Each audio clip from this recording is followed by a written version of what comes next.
This is Daniel Riley, and you are watching the Three Count Podcast.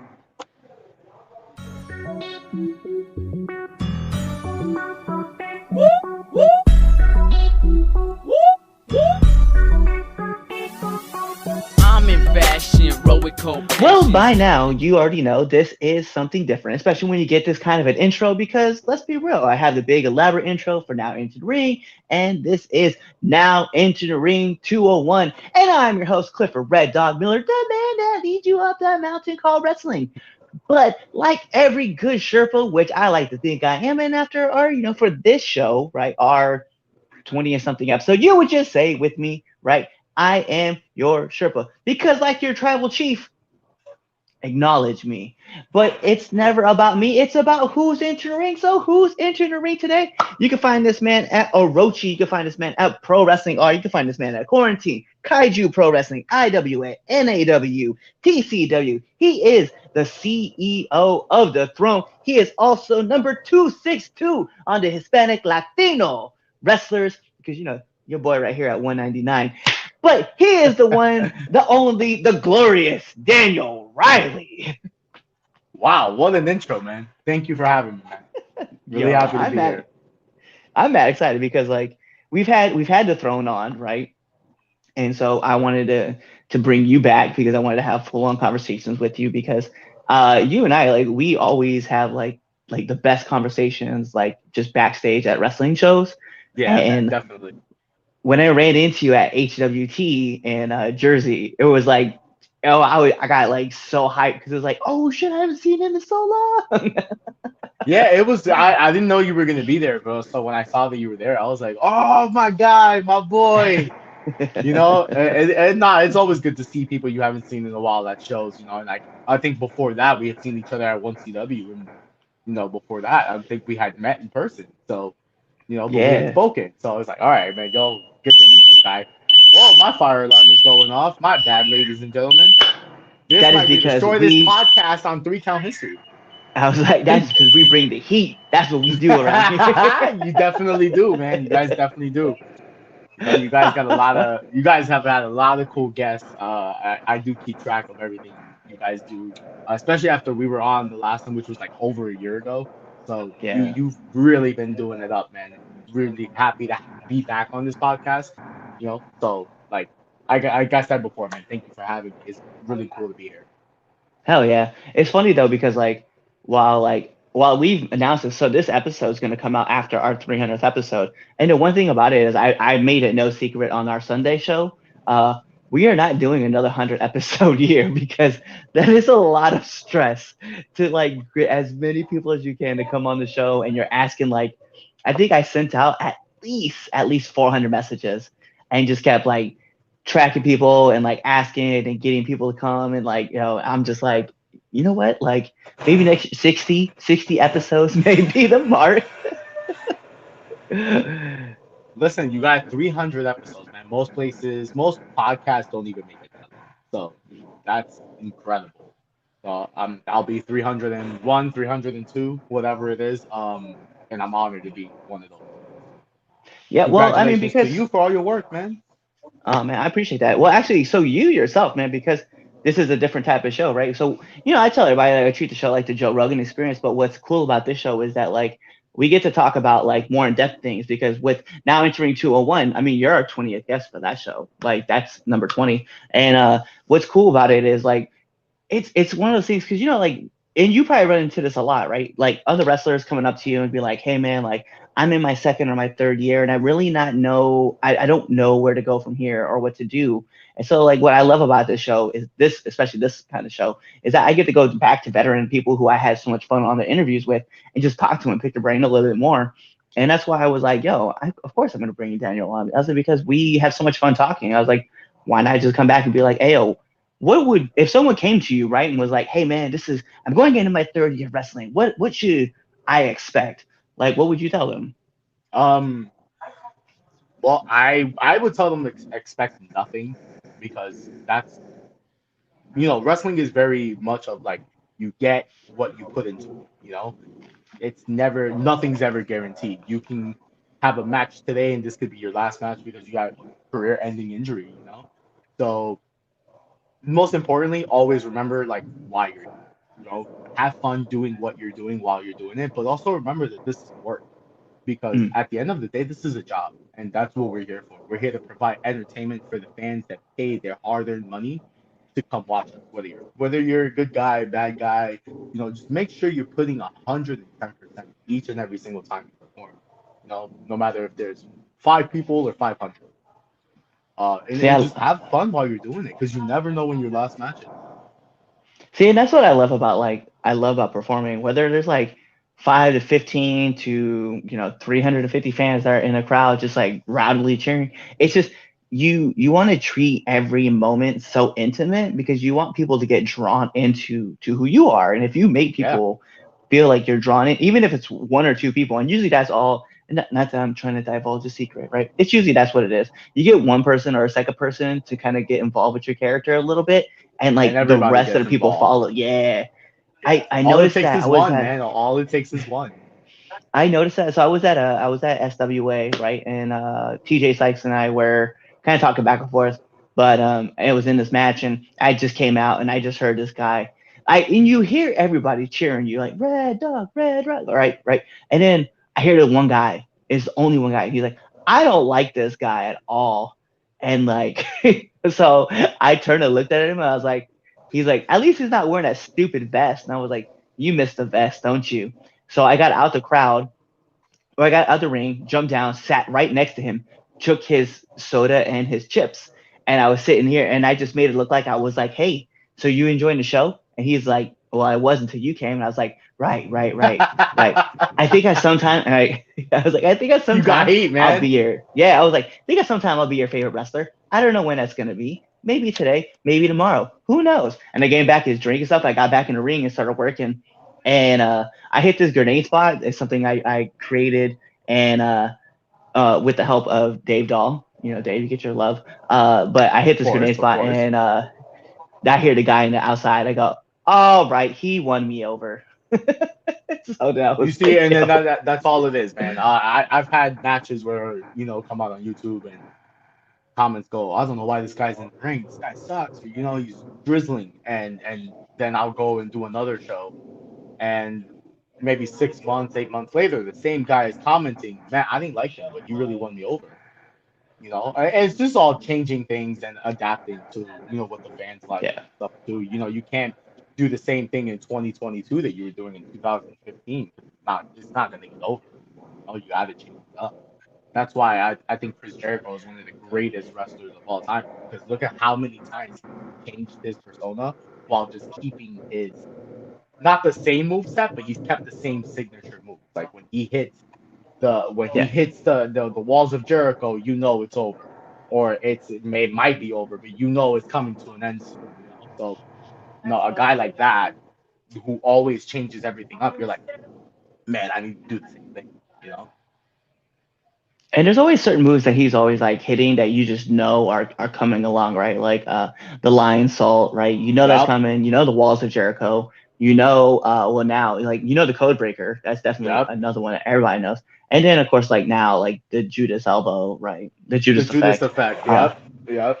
Yeah, Yeah. man. So it's like like those signature moves. You see them all the time, and you're just like, oh yeah. Or like the other one that a lot of people don't really talk about is the drop kick, like from the second rope that he Yep. hits to guys on the outside to send them While out. he's in the Like apron. Yep. And so, it's like the he guy's does a it's lot. basically like a forced powder. But Yeah. yeah, but I mean, yeah, and that's all it is. I'm me right now personally, as far as a tag team perspective goes, we're still finding our niche, you know? So we have our basically our like 3 moves of doom that you're probably gonna see in this match. And it's 2 combination tag team moves and our tag team finisher. And if we hit that, it's over because no one's ever kicked out of it. So it's just diversifying our move set and then getting that move set over with the crowd. And it's also like letting everyone know, hey, when you see this, it's time. So That's that's what's where we're like at right now. it's so unique watching tag teams like do their thing, right? Because like I'm not like I don't say I'm not a tag team guy, but I'm still learning the ropes of like tag team. But watching like Pure Ignorance do their thing, right? they're always like, it was funny. So like we drive a lot of places together. So like I'll hear Chaz like quiz Prince in the back of the car, and he'll ask him the names of their moves, and they're gonna like they start firing off at each other, right? And now that they have Noah, right, he's in the car too, and I hear Noah like they're asking moves like, hey, what are we gonna do if we do this? What's this move? What's this called? What's that called? What's gonna happen with this? And it's just funny watching them go through like scenarios where they're like talking about how certain things might go down in a match, and I'm like, damn, dude, like I'm over here driving and just listening along, and I'm just kind of like absorbing everything as they're talking about it, and it's like I don't know, it's hype Yeah, because I'm like, yo, dude, I love working with those guys so much and like they're really getting good, in man. a ring and stuff. We've gotten to work with them only once, and that was probably 2 years ago when they were still green and breaking in, and we were still trying to find our niche, and we had another tag team partner at the time. And I just feel like now if we had this rematch, it would be a lot better because we've come such a long way in 2 years. No, all of us as performers, we've come such a long way. I mean, it's insane. Like those guys are doing their thing. I watch them a lot, and I know we always joke around like, yo, you don't want the smoke, yo, it's Duffin season, this, but I really respect those two as a tag team, and adding that third member in has done nothing but wonders for them because he's also very talented. So riding Yeah, around with them and you get to absorb, you're doing basically what we all do. You take those drives and you absorb knowledge as you go. I've taken drives with so many different types of people, and I've just observed how they are, their mannerisms, and I've gotten to absorb so much knowledge and learn so many different things, and I just apply that to what we do and how we carry ourselves. And that's pretty much it. Like it's probably the only time you're gonna catch me without a suit unless I'm in the ring. You know, so, but it's it's wild too because like we ran this storyline at one CW, right? It was pure ignorance and myself, right? And we called ourselves ignorant dogs, and that shit is hilarious. Like just the thought Ignorant that Dogs. That ignorant is a dope dogs. tag team name. I love that. That's a great tag team name. You So guys we need have to our do that more faction. often. Yeah, it'll be a thing. People will start seeing it. You don't worry, it's coming to a place near you. But Listen, it's I just got funny I got because five like, members of the throne, brother. Listen, let's do it, bro. Let's do it. and Get another one. we can always add another one. I know somebody Oh else. yeah, I know somebody else definitely. who's out there. Let's do it, bro. Let's do it. A lot of the Maryland wrestlers are coming down here and are coming up here, and then you guys are making it happen. So, it's always great to get in the ring and mix it up with all different types of people. You guys are Hell definitely yeah. one of the ones that I want to wrestle come 2023. I mean, anywhere. As long as the crowd is good, I'm good. If Sean Hardy wants to book it, hey, Sean, here's your plug, man. Book There you that. go.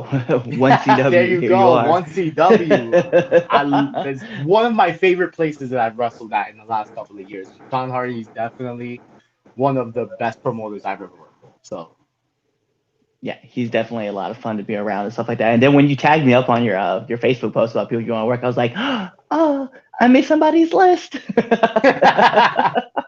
Because I've been so like last year I shot big, right, and there was a bunch of people that I wanted to work, and I got to work TJ Sykes not once but twice this last year, and that was my number one wrestler, so I was hyped when I got to work with him. And he's then so my other talented.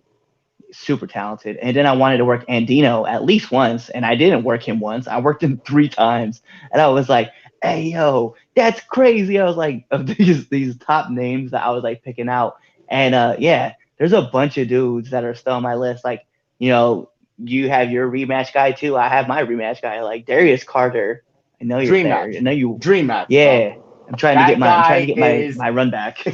the definition of I don't know how he's not signed somewhere because he is the epitome of what wrestling should be today. He is that good. He doesn't need to do 1,000 dives. All he needs to do is get you at the right place at the right time. He always gets a reaction. That guy is who other people should aspire to be. He's the type of wrestler I aspire to be. And that's why for Yeah. me he's a dream. I love Derek Carter. Yeah, I study a lot of his work, and I watch back, and like I know like where to plug in some stuff. It was funny because like I recently ran into him at Fight in DC, and the one thing I was like, hey man, can you watch my match with me or for me? He thought I wanted him to tape it, and I was like, no, I want you to watch my match. I was like, because like I know you are the person I've been like trying to like get back to for a while. And so he watched my match, and he was like, because hey, let's not play the field, right? Red Dog is a comedy character that is very much like serious when he needs to be as far as like the things that he does. Um, but it was cool to be able to come back to him, and he was like, "Hey man," he's like, I can kind of see that you're into the Gaga kind of things, but he's like, "You have come so far from where you were that first time I worked you," and that was 2 years. He was my second pro match ever, and I was working with Darius Carter and Ron Holiday, and I was like, where am I? What world is this that this has happened? Right. I mean, getting to work a guy like that, Jesus. And I completely understand. My second match, I got to work House of Glory guys, like Alex Mason. I got to work Evander James, Mm. and I got to work Mark Quinn. So I'm just like, holy shit, man, I'm so intimidated right now. Like, wow, like, hold up, I'm about to work who? Oh man, and they're like, just shut up and listen, man. And it went well for me because of that. And those three guys, they took care of me. Everybody took care of me, and we had a good match, especially for what it was, especially for who I was at the time. And I didn't really know anything, but they helped me look a lot better than I was, and I'm so grateful for those three men. It's funny too because like you run into these guys who are there and they're always like super super chill, super super nice, right? And they're always like, hey man, if you and it's one thing that I think a lot of people kind of have to. You still there?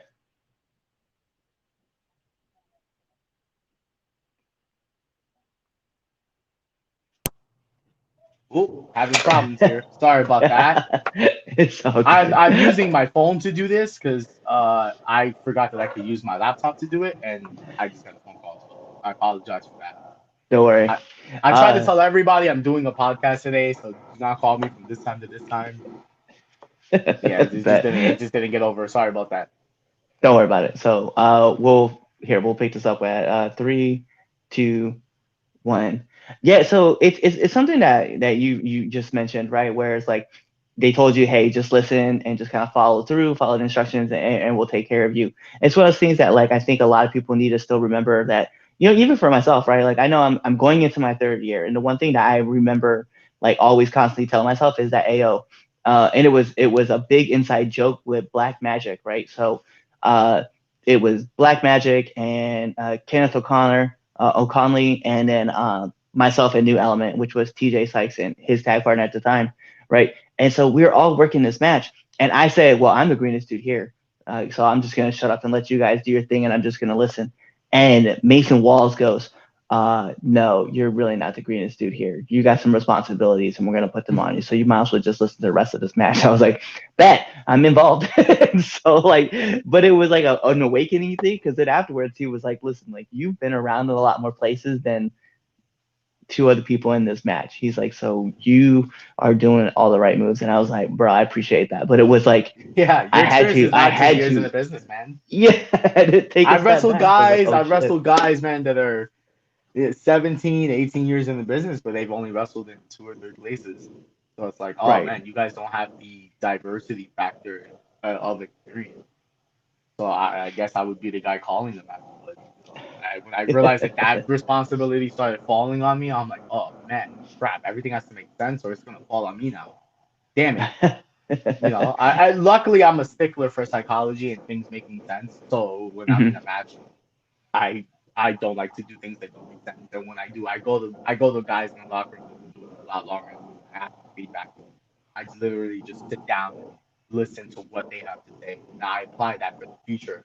And when I watch the match back, I'm like, oh man, this sucked. Why did I do this? Or why did they do this? Why did I call this? Or whatever. But it happens. It's a part of our business. We learn and we grow as we go. So the day you stop learning is the day you die, right? So Right.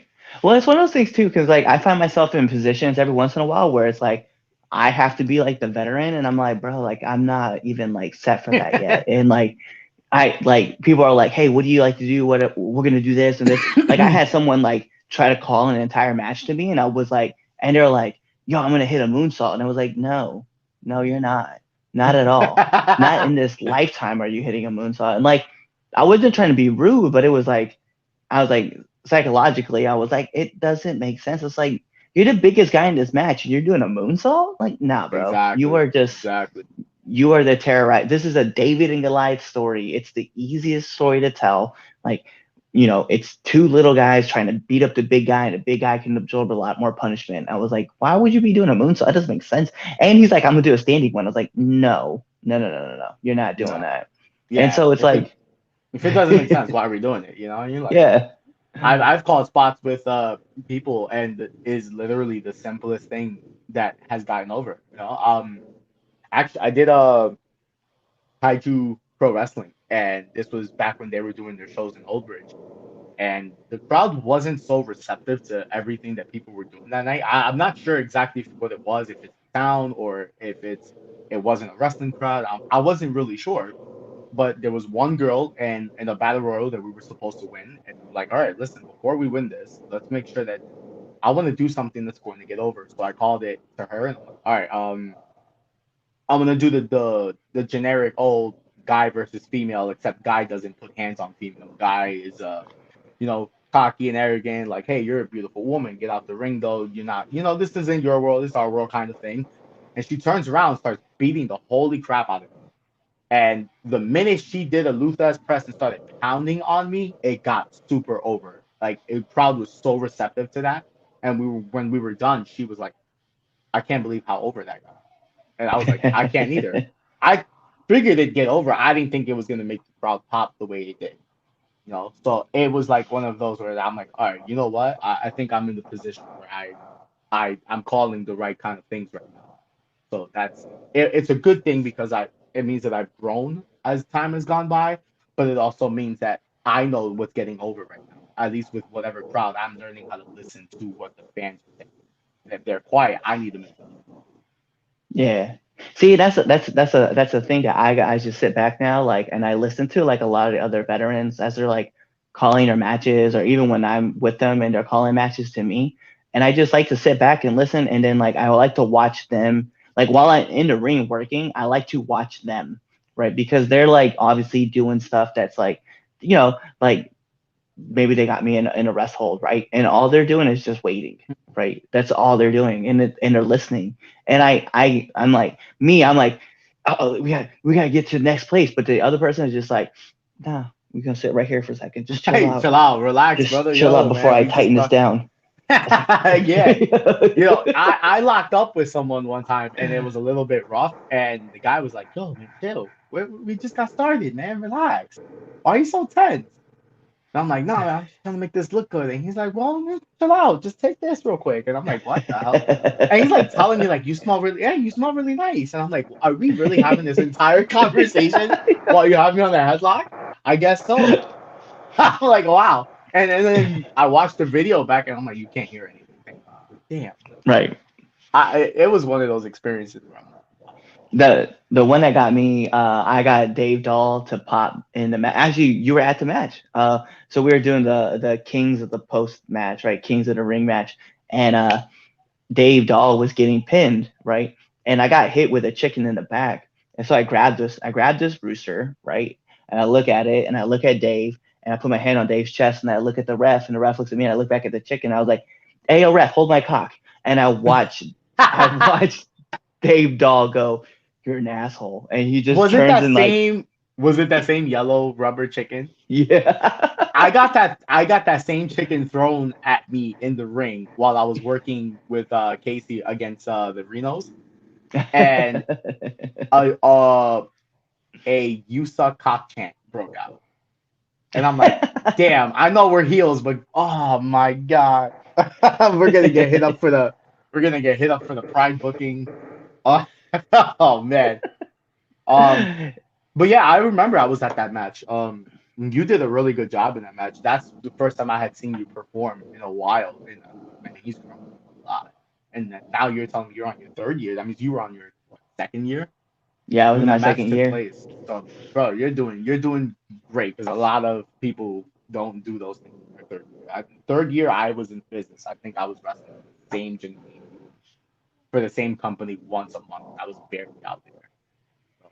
Yeah, and it's one of those things so that like when you get because like my trainer is like very adamant about like getting his students on the floor, but he's like it's the ones that are like putting into work, right, that are trying to get out there. Like I'm very fortunate to have a trainer who was like, hey, I'm going to go to this new, and if that's how he said it, I'm going to go to this new company in New Jersey. They're going to wrestle at a church. Do you want to come with and work? And I was, or possibly work. And I was like, yeah, why not? And he's like, all right, cool. So then, he sends the message, and the next thing you know, I get hit back, and they're like, oh, we just found that you're a veteran. This is a veteran. This is for the veterans. Let's bring you on the show. And I was like, all right, bet. So then like me and Morgan, right, we were having our great conversation behind the scenes and stuff. And then like, next thing I know, it was like, she was like, we want to have you come back.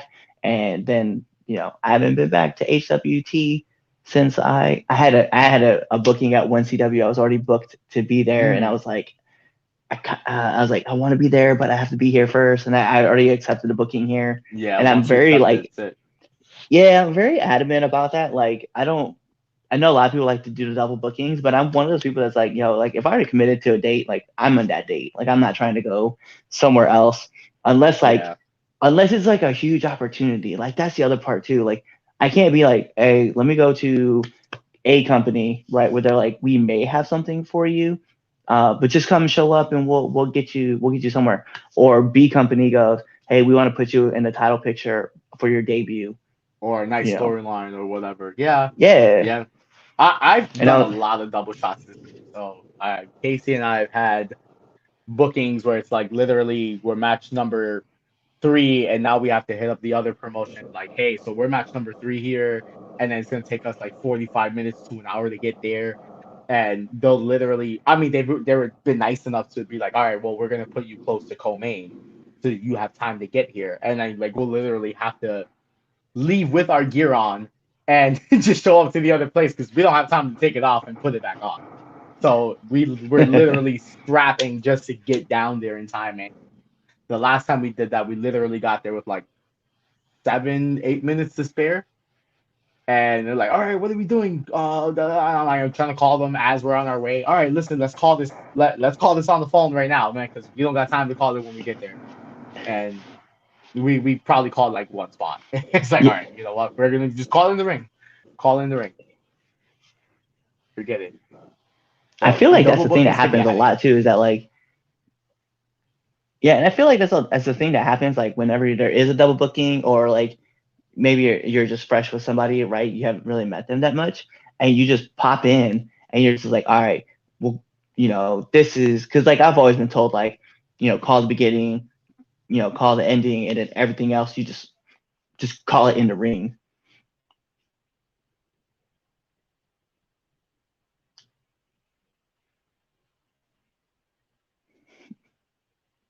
The beginning, a comeback, and an end. That's pretty much what I call. Everything else is we call it as we go. I don't gotta call heat to you, and you don't gotta call it. You don't gotta call heat to me either.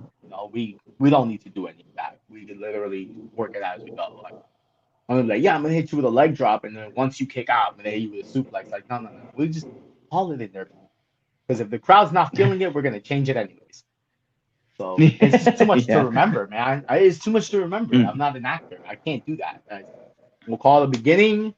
All right. If there's a hope spot, it's easy to call. You've been doing it long enough, or it's easier.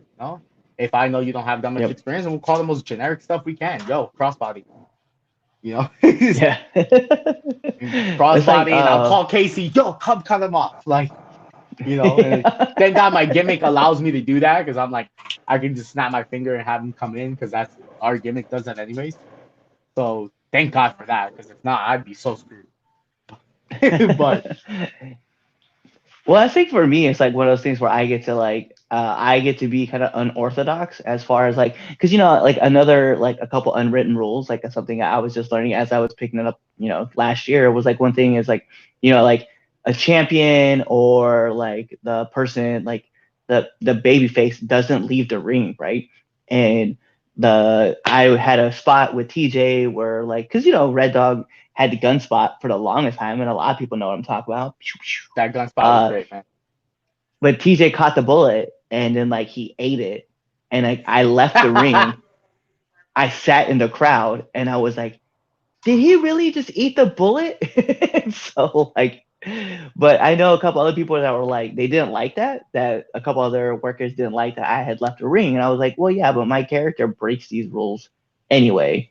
I was like, so we just did, and the crowd got into it because they were laughing, they thought it was funny, and then like as the match progressed, like they still bought into it, so it was cool. But then like, I told TJ, I was like, I changed that spot up. The next time I wrestled him, I was like, I changed the spot up. It's a whole bunch of differentness. And so he's like, all right, well, let me see what it's like. And then we hit that spot, and he was like, as I hit the Miz DDT, he was like, bro, that's so much better than it was last time. And if TJ's telling you that, then that means a lot. Because he's like a stickler for perfection when it comes to the ring. I've been fortunate enough to be ringside for his matches. We were all teaming up together and just watch how he works. I'm like, he's another one that would always be on my list. I don't even have to put him on my list. He's always gonna be on. Even if I get to wrestle him, he's still gonna be on it because I want to do it again. So Yeah, he's mega talented. it's fun too because like we've worked twice. I got one win. Yeah, TJ, I did. He did get his win, right? That did happen. And Of then course we he did. actually, and then randomly we got thrown in a tag team together. So like TJ was like elated, and so like I was excited too because I was like, oh, I get to work the person I've been trying to work all year, but now I get him as a tag partner. I was like, oh, this is great, and like we've been like filming these little skits and stuff. Bro, this shit is gonna be chef's. It's gonna be one of those things where people will be like, I don't know why they put these two together. I've never faced TJ, but we have teamed up. We met at WXWC4, and Mhm. he has his entire gimmick, and, his Prince gimmick. And when they saw that we came in and we had a royal gimmick, they're like, it would just be great to put you guys together, and it worked. I mean, he had a dog collar match against Frankie Picard, and we came in and we interfered and we helped him win the match, and it just got super over. And I still look back on the footage now when like his facial expressions alone kill me because he is like if he didn't expect us to do it, and he was just so beat up and he was selling everything, and might have not been selling because it's Frankie, but I love Frankie, but Frankie's a hitter, man. He'll hit you. Um, but yeah, I was like, wow, this meshes in so well. It's so perfect. It's crazy because I still have his theme song till this day.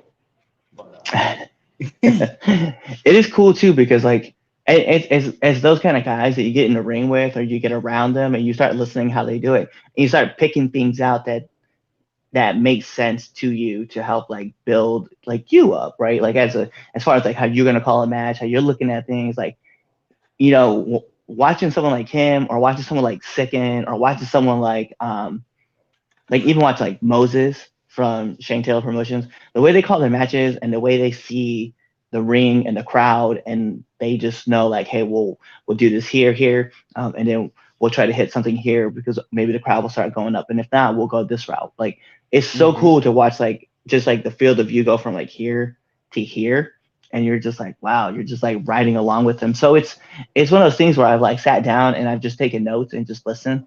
And I actually got told one time, I was like, by another wrestler, like, put your notebook away. You got this. And I was like, I do got this. And like I put my notebook away. And I was just yeah, I and it see was people with notebooks, and I'm like, yo, is there something I'm not doing right? Is this why I'm not getting booked or something? Do I need a notebook from now on? Like, I, even when we're in wrestling school, I see girls taking notes like on a notebook, and I'm like, what the fuck? I'm here trying to retain this knowledge, and these people are just writing it on notebooks, and I guess they're gonna go read it later. And I'm like, well, that makes sense. Well, it's wrestling school, and in school you have a notebook. I'm like, wow, I feel so stupid. I'm here trying to retain it all like by memory, and these people are just making it easier for themselves. I'm like, no wonder I don't get booked. I forget who I forget who suggested it. They didn't really suggest it. They kind of said it like they said it in one of our episodes for Now Enter the Ring, and it stuck with me. They're like always keep a notebook, right? But then always keep a sponge in your bag, right? And like the reason for having a sponge in your bag was to remind you that you're a student and that you're there to soak up knowledge. And I was like, that is amazing. So like in my note in my bag, right, is a notebook. If it's not my main notebook, it's at least another notebook and then a sponge. And I legitimately just so it reminds me, and I'm like, hey man, ask questions, get your answers, enjoy the ride. Because like when you get the opportunity to sit in the back or like 1CW with like JTG, you're not gonna sit back and be like, I have nothing for him right now. No, you're gonna ask questions. So ask the questions. He's gonna give you Yeah, those answers. And I was like, I was taking full advantage of like picking his mind. yeah. As you should, man. As you should. I've been fortunate enough to be around people who I can pick their brain. You know, what do you know? And I give the answer. I give her. I don't know. I don't know anything. Like, please teach. Please, I give me knowledge. You know, so it's crazy how the world of wrestling works. Absolutely. You gotta love it. You gotta. This is why we're doing it, right? If we didn't like doing it, we wouldn't do it. Right. Well, it's one thing that so it's funny because like I was doing a Rich Swan seminar and Gilbert was there, right? And the one thing I love is Gilbert said this, and hey, listen, if a WWE legend is saying this, I'm just gonna run with it. But he was like, we all got in this business because we're marks.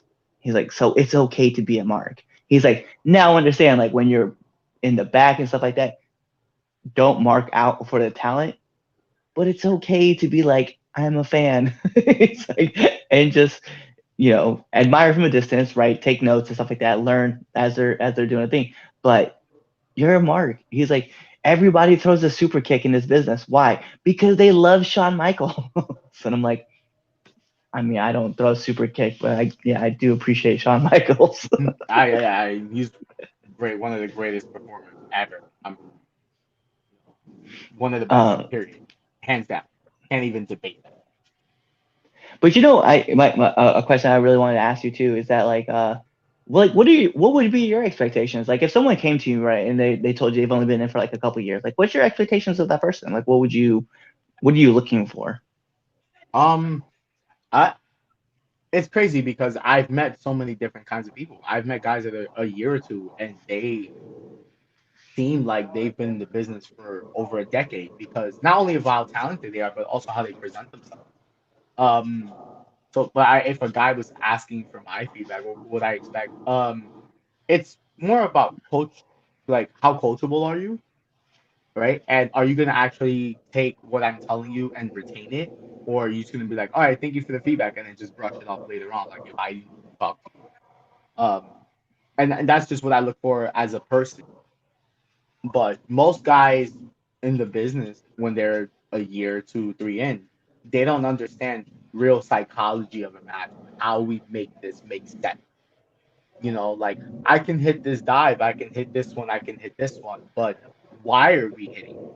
And a lot of the times I ask people that, like, so what do you do? I do this, this, and this. Why do you do that?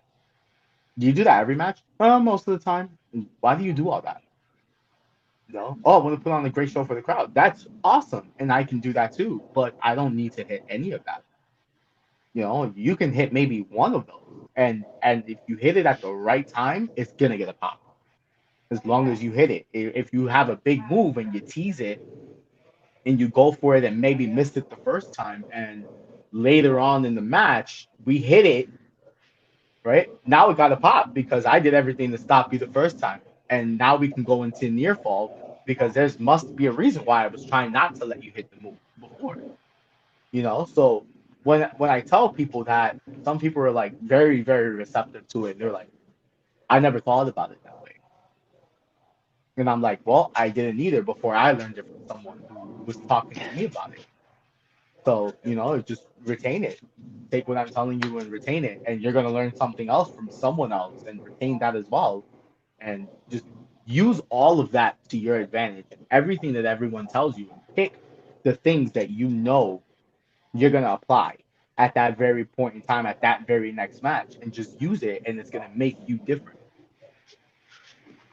So, No, that's like that's great because like one thing that I like to look at too, and that's one thing that I sit back and try to figure out is definitely the psychology side of things. Like, why are you doing this, or why are you hitting this, or what makes you think that this is the right place to do something like that. Like I have to ask those questions because what I started to find out, right, as I was getting into the business was that you can ask all the what questions that you want. Like, what would you do with this? What would you do with that? What would you do here? What is your character? What do they like to do? But it's when you start asking the why and how questions that you start to dig in deeper, right? Shout outs to Chris Van Fleet. I saw your podcast on this episode, so it made me really start thinking about it. But it's like the why does your character want to do this, or why do you think that we should do this, or how does this affect everything else? And you start asking these questions, you start looking at how like the structure of the match is going. And I was like, damn, dude, like there's so much more that you could find out by asking those questions and digging deeper than just being like, oh, I like to hit a suicide dive on the outside of the ring. Cool. So does like 7 other people in this building. Like it's not necessary. Not everybody has to hit a suicide dive like to get over. Mm-hmm. So Yep. I used to hit when I first broke in, I used to hit a humongous comeback because I was trying to be body and stuff, and it would end with a coast to coast, and people would just look at me and be like, "Great move, but you're using it. One, you're using it all the time, right? And two, that's a major move. You're using it as a comeback. Are you serious? Not that it's not different, and it's good to be different, but understand that why this is not the greatest idea. Okay. And then that's when I first broke in. And now I'm like, now I of course now I understand why. And I try to change things up as well. I do this front flip dive, like a tope dive outside of the ring. And Casey just holds down the rope, make sure I can get completely over it, 5'6", so I'm not that tall. I want to make sure I can get over, but I only do it in 2 situations. One, if I'm wrestling and the crowd's already hot and I want to keep them going as a babyface, um, so I'll do it around the shine area, or I'll do it towards the comeback. Like I'll literally do the whole house of fire and then I'll hit the dive because it got over. Now it's the right time. Now it's like I'm doing everything I can to come back and win this match for our team. So now is when I'm breaking this out. I'm pulling all the stops. As far as earlier, all you've seen me is punch and kick and maybe throw a suplex or something. Now I'm hitting this dive, so now it means more. I also have this like a handspring back elbow, and a lot of people do it during their shine spot, especially like Tajiri, who is a legend. Tajiri used to do it anywhere from like the beginning or towards the middle, depending on what match he was having against too.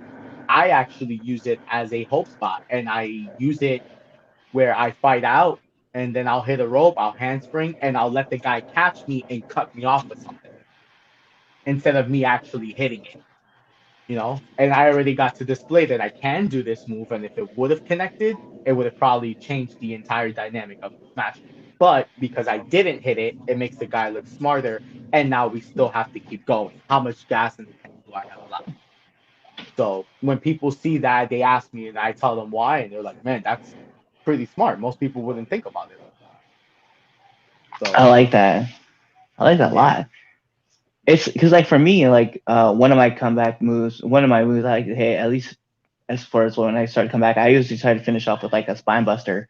So like during a match, like I like to try to like act like I'm gonna pick somebody up and have them like defend because they obviously know like they're getting something bad's gonna happen if they get taken off their feet.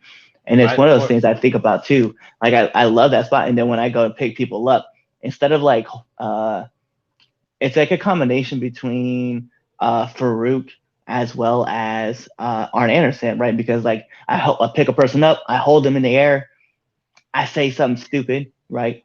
It's just what it is, and then I just slam them into the ground, and then like and I grab like I put one hand on their chest and I grab their leg and I pull it up like I'm trying to like wrench them over and go for a pin. But it's like when you go to hit something like that, right? It's to let it's like you said, it's a devastating move. Like you got to make it. It's got to mean something. You can't just hit it like 4 times in a match and try to make it seem like, oh, this time it'll work. Like no, dude. Like it's Yeah, it didn't work the first 2 times. Why are we doing it again? If I yeah, wrestled you, I'd automatically tell you if I'm healing your baby and we're working, I'm probably gonna just tell you, listen, go for that spine buster, and while you have me in the air, I'm gonna clutch it and DDT you, and when you make your comeback, hit that spine buster. Yeah. So now we just teased it, and now that you actually did it, it means a lot more. And when I kick out last second, it's like, oh my god, it was almost over. And you get that entire reaction. And when I think of matches, I think Jim Ross is the greatest commentator of all time. So I think about what would Jim Ross say if I did this at this specific time, or if I got this done to me at this specific time. And if I feel like he would say something that would elevate the match, then I feel like I just did a move that elevated the match, or I just took one that elevated the match. So that's just how my brain works when it comes to wrestling. I think differently from other people, and other people think differently from me in a lot better ways too, because they have more experience, or they have a natural knack for it. So it's just we're all different, but that's just how my brain works when it comes to match. No, I like it. I like it a lot, and it's cool because like you said, like there's so many different ways to have like on a philosophical way of thinking for like wrestling, but it's very cool to like get to pick somebody else's brain and talk to them about how they see like a wrestling match go, because you're always going to pick something up from somebody different, and you're going to see how they're trying to like construct their match, and it's very cool to be able to sit back and hear like, oh, I want to hit this like this three kick combo that I do here at this spot at this time, and then you can reverse it at the end and do this, right? So it's funny because I come up with like random ass spots like at certain times. Like I love hitting the DDT, right, the Miz DDT at the beginning of a match, and the reason why is because it's a comedy spot. Like it's two shots to the shoulder, one to the knee, and drop them down. I just tell the crowd I have a grenade, even though I don't really, and I just throw it in the air and bam, hit a DDT. And the crowd pops for it every single time. They're just like, oh shit, we love that. I'm like, yeah, me too. And they go for a pin, they kick out. I get upset. I pick up the guy, like I throw him into the rope. I go for a clothesline. They duck underneath it. I sweep the leg out. They hit the face. They hit their face. They go to sell, and then I just jump down right next to them, and I just do this thing where I just like stare at them. See, and then stuff like that gets over. With a comedic style of wrestling. I'm always on the receiving end of the comedic style of wrestling. I wrestled the stepdads at Gen Pro Wrestling for the Gemini Tag Team Title qualifier match, and they came up with this spot, and I almost broke character in the middle of the ring as it was being done, because it was I hit the ropes twice. I was gonna go for the shoulder block, and he tells me to look up, and he slaps me, and then I would tell him, all right, so this is about strength. So you hit the ropes 2 times and see if you can knock me down. And then he'll hit the ropes twice. I'll stop him. I'll tell him look up, and as I'm looking up, he slaps me again. Like, bro, you just try to take my stick. And it was so over, and I was like, wow, I almost broke character while we were in the ring. And that rarely happens to me, but it was so much fun wrestling them. That was the second time we had gotten in the ring together. But it was just so much fun wrestling them because they're funny when they have to be at the beginning, and they know when to get serious. And then when they're making that big fiery comeback, there is no more laughing. There's no more jokes. We're going in, and it's like, wow, like to watch their faces change as the match is proceeding, and I'm in there and I'm helping make this happen. Like, holy crap, we just told a hell of a story, And that's the most fun part to me when I watch it back. And wow, we told the story. It got over. It doesn't matter who won. Everybody won in this situation. So yes, I know like a lot of people have been telling me too, like just to kind of figure out spots, because like I think, and that's where I kind of want to be. Like I love watching the stepdads. Papa Bear and Rad Dad are like my two favorite dudes to sit back in a ring and just pick their brains. They're so funny. They're so funny, man. I want to at one time. I'm gonna, whenever I get the chance to be in a ring with those guys, whether they're face or heel, I don't really care. I'm touching that thermostat. I'm gonna get that done. we the 2 times that we went over on them, it was because of the thermostat. It was Papa Bear picked up Casey, like an Oklahoma style, and my manager distracts the referee. I grabbed the thermostat and I literally broke it on his head.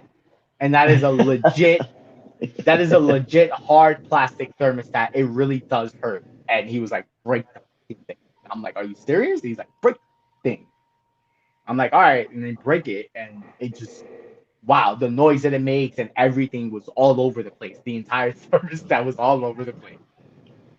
And after they get pinned, they go back to the comedic stuff. And it's like I'm just trying to make sure Papa Bear is all right. He's all right, people, and it still got over. So it, but their IQ, I love their in ring IQ. They knew that it was gonna pop at that moment in time. They knew what was going to happen.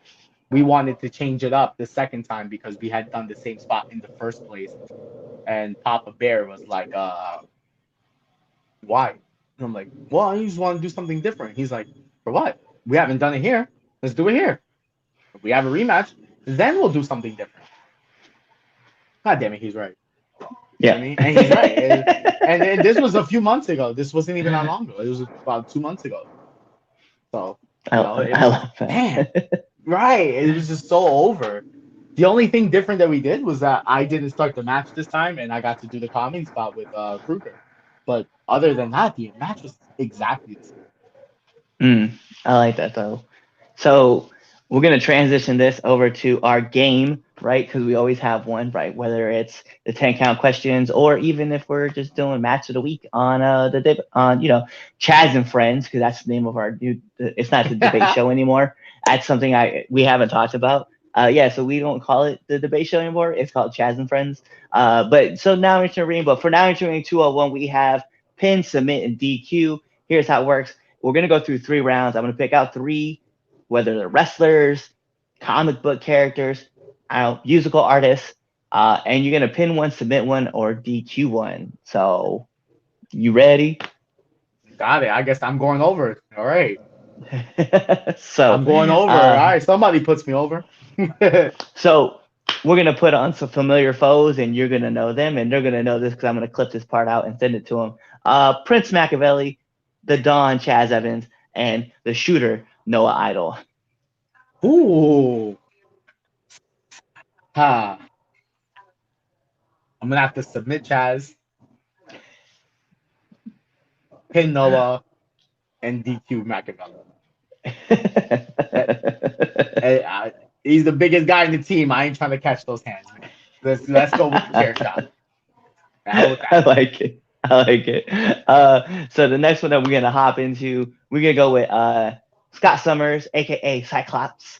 You're gonna get Captain America, and you're gonna get everybody's king, T'Challa, aka Black Panther. All right, I'm pinning Black Panther, right? I'm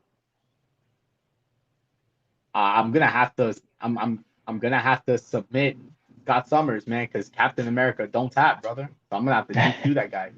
Hit him with his own shield. Yeah, man, and he's a vet in both types of ways, man. So you know what? If we were in a match together, he's probably calling spots from like 1910. Like I'm good, man. He's probably a big shooter. Nope, I'm good, man. All right, and then last but not least, some people that seem very familiar and very fun to have around. But let's take Bad Bunny, Daddy Yankee, and Nori. All right. I'm gonna submit Daddy Yankee. I'm gonna DQ Nori. I don't want that smoke. And Bad Bunny, brother, we gotta do a pinfall match. He's a worker, man. He's already made it to the top company in the world. So we gotta put on a banger, bro. We gotta end it right. I like that. Well, that is it for pin, submit, DQ. Daniel, man, let our listeners and our viewers know where they can find you. You guys can find me all over the place because that's exactly what we're trying to do this year. But we've got some really cool stuff coming up in a couple of months. I can't really give those secrets away, but stay tuned. You can catch us at Gen Pro Wrestling January 21st in New Jersey. You can also catch us at Kaiju Pro Wrestling January 22nd. 2 exciting nights of wrestling action, 2 nights of championship matches. And Kaiju Pro Wrestling will be in Connecticut. I'm not sure if we're going back to Ansonia or if we're going to Hartford. but I definitely will let you guys all know. Please stay tuned. My Facebook is always active. My Instagram is always active, and my Twitter is not so active. But guys, stay tuned. That is our upcoming schedule for January, and in February we've got some cool action coming your way with a lot of new companies coming up this year. We can't really disclose any information, but guys, stay tuned. Well, there you go. He gave you all of his info. He told you where you guys can find him. So the last thing that we got to do is every great part of a wrestling match, we got to take it home. Because this is the 3 Count Podcast presents Now Into the Ring 201, and I'm your host, Clifford Red Dog Miller, the man that leads you up this mountain called wrestling. And by now, after our 20th episode, you would just say it with me. I am your Sherpa, but like every good Sherpa, it's never about me. It's about who's entering. So who's entering? You see him right there. It is the CEO of the throne. Pinky's up. It is the man, the myth, the legend, Daniel Riley. You guys know what to do. Tune into the next episode and be there, or you're really just following us on all of our social media platforms, which are right here below us. You're subscribed to our YouTube channel. You're following us on all of our social media platforms. You're even subscribed to our Spotify. You're giving us those 5-star fraud / reviews on Apple Podcasts. You're buying our merch, which actually by now it should be on foryourwear.com / the 3 Count Podcast. Hopefully that's what it is. If not, it'll probably be just 3 Count Pod. I'm not quite sure yet because we haven't done it yet. Or you can go on prowrestlingtees.com / the 3 Count Podcast and buy our merch there. Also, you're telling your friends about it. You're leaving comments. You're telling everybody how great this is or how bad it is and how we can improve. We can try something new if you guys want to. But you're doing all that stuff, or you're really just kind of waiting for this episode to end. You're waiting for the outro, and then you're choosing another episode to listen to. Peace. Woo! Thank you for having me, man. Hell yeah. That was awesome. Are we still on? Yeah, we're still on. It's just like ending the recording right now. What's going on, 3 Count Nation? I'm Clifford Red Dog Miller with the catchphrase. But what I really want you to do right now, go to twitter.com, right? Go over there, find us at the 3 Count _ pod. Give us a follow, give us a like, give us a comment. We want to talk to you guys. Go to IG at the 3 Count Pod. Give us a like, give us a follow, leave us a comment. We want to interact with you. Go to youtube.com, give us a subscribe, turn the bell on, turn the notifications, leave a comment. We want to talk to you. Go to anchor.fm / the 3 Count Podcast, and in there, you can leave us a message, and we will talk to you. Basically, what I'm trying to tell you is that we want to talk to you. We want to have fun with you guys, and we love listening to what you guys have to say. Also, one thing I need you to do for me, the 3 Count Podcast also has merchandise. Oh! At prowrestlingtees.com / the 3 Count Pod. Please go buy our t-shirts. We love you guys, and we hope you love us too. So, show us some support, please.